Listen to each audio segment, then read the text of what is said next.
With home prices continuing to come down across Durham region and the GTA, affordability is improving for first-time buyers, and for families who need more space, moving up the property ladder is starting to make more sense again.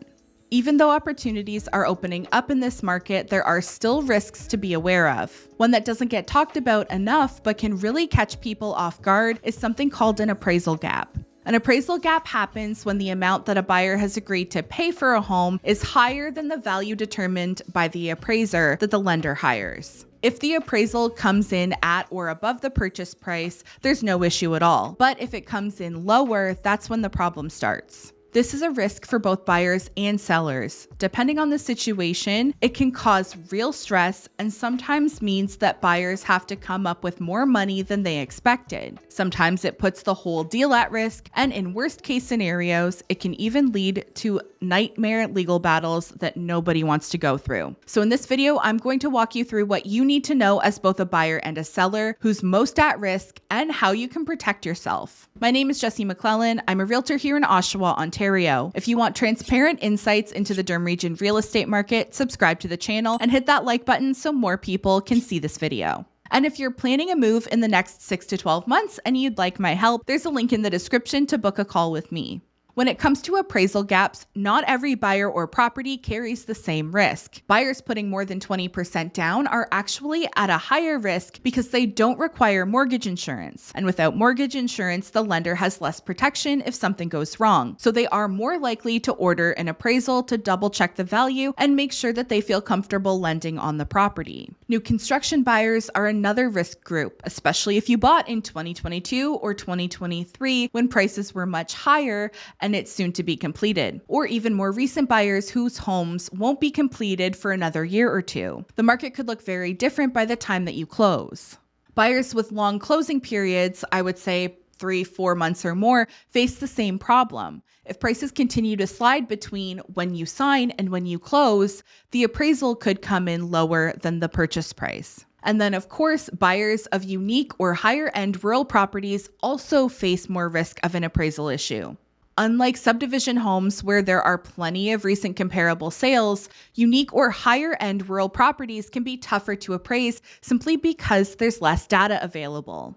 Factors like condition, location, and recent sales of comparable properties are all taken into consideration, and when there are very few similar homes and even fewer that have recently sold, it makes it more difficult to appraise. Now, if you're buying with less than 20% down, your mortgage requires insurance, and that insurance is for the lender, not for you, but it does mean that it's less likely that you'll run into appraisal issues during the transaction. So what happens if the appraisal does come in low? Well, there are a few possible outcomes. The simplest way is that the buyer can cover the gap. I'll use an example. If the agreed purchase price is $500,000 and you plan to put 20% down, which is $100,000, but the home appraises at $470,000, the lender only finances based on that $470,000. That means the lender expects a 20% down payment of $94,000, leaving a mortgage of $376,000. Since the seller still wants the $500,000 that you said you would pay, there's a $30,000 gap. You have two options: either bring extra cash and put down $94,000 plus the $30,000 gap for a total of $124,000 to keep your mortgage lower, or reallocate part of your down payment. Use the $30,000 of your $100,000 down to cover the gap, leaving $70,000 down, which increases your mortgage to $430,000 and will raise your monthly payments. And because it would now be less than 20% down, you'd also require mortgage insurance. The buyer could also go back to the seller to try to renegotiate. The seller does not have to agree because unless the appraisal is being done during a conditional period, there would already be a binding contract in place. However, sometimes it's in their best interest. If they have to relist, they'll likely face the same problem again if values have shifted. And the last option, being the worst, is that the buyer is unable or refusing to close. They will likely be taken to court and sued, likely for thousands of dollars. Some people think that a buyer would just forfeit their deposit, but that's not the case. The truth is, it would be in the hands of the court and the seller could be entitled to damages beyond the deposit. For example, if the home later sells for less, let's say $100,000 less than the original offer, the seller can go after the buyer for that difference, and that could turn into a nightmare legal battle that drags on for years. And there's also the mental factor. Even if it's a gap that you, the buyer, are financially capable of covering, it now sours the experience and can turn your feeling of excitement and joy for your new home into a feeling of regret and concern that you've overpaid, even if the data at the time of the purchase suggests that you paid a fair market value.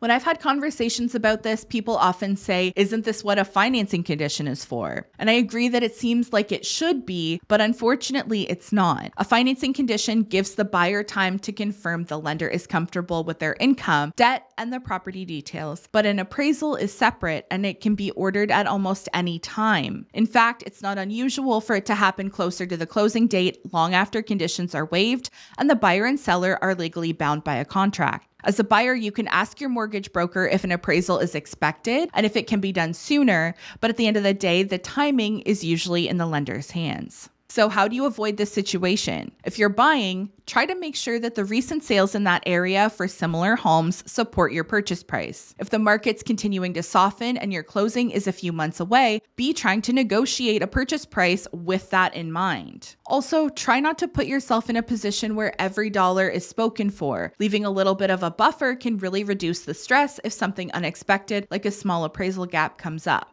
Sometimes talking with other family members, parents, grandparents, aunts, or uncles, and seeing if they're able to help out in the event that something does come up can help put your mind at ease as well. Obviously, that's not ideal for everyone, and not everyone has a parent or someone willing to help out financially, but I've definitely seen my share of first-time buyers have those conversations, and even though they have no intention of taking them up on their offer to help, it just reassures them that they can do it. And if you're selling a home, it's important to remember that overpricing can sometimes backfire, not only because it severely limits your chances of getting any showings or offers, but even if a buyer is willing to pay your number, the appraisal likely has to support it for the deal to hold together. And for both sides of the transaction, it really does help if you're working with a professional who's proactive and can get ahead of things like this and asks the right questions. Here's an example. We had a property listed a few years ago and received 2 offers. One was quite a bit higher than the other one, so high in fact that it raised some red flags because no comparable had sold in that building anywhere near that price. Instead of just signing the highest offer,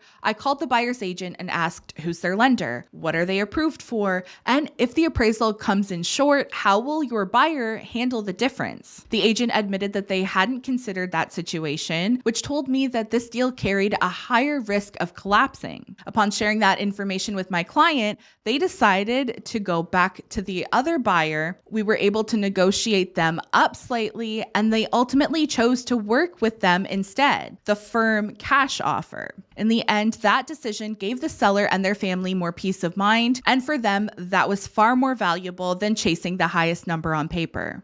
Whether you're selling or buying, there's often some emotion involved in the process, whether it's a family home that you've cared for years, or as a buyer when you finally find that perfect property that you've been looking for. As a realtor, we don't have that emotional attachment to it, so it's our job to get ahead of potential issues and explain to the people we're helping what the possible outcomes are. Because you might love me when I bring you an offer that seems too good to be true, but you probably won't be thrilled with me if it were to fall apart on something that could have been addressed and avoided earlier in the process. Now, I also want to make it clear, appraisal gaps are not extremely common. Mortgage brokers I work with are not seeing them as a major trend right now, but they do happen. And when they happen, the impact can be significant. Whether you're buying or selling, the best approach is to just be aware that this can happen. Ask questions, leave yourself some flexibility, and surround yourself with people who will help you get ahead of problems so you can feel confident in your move. Hit the like button and subscribe to the channel if you thought this video was helpful. And if you just want to get some insight into our real estate market, click the link in the description to book a call if you have any questions for me. And as always, thank you for watching until the end, and I'll see you in the next one. Bye.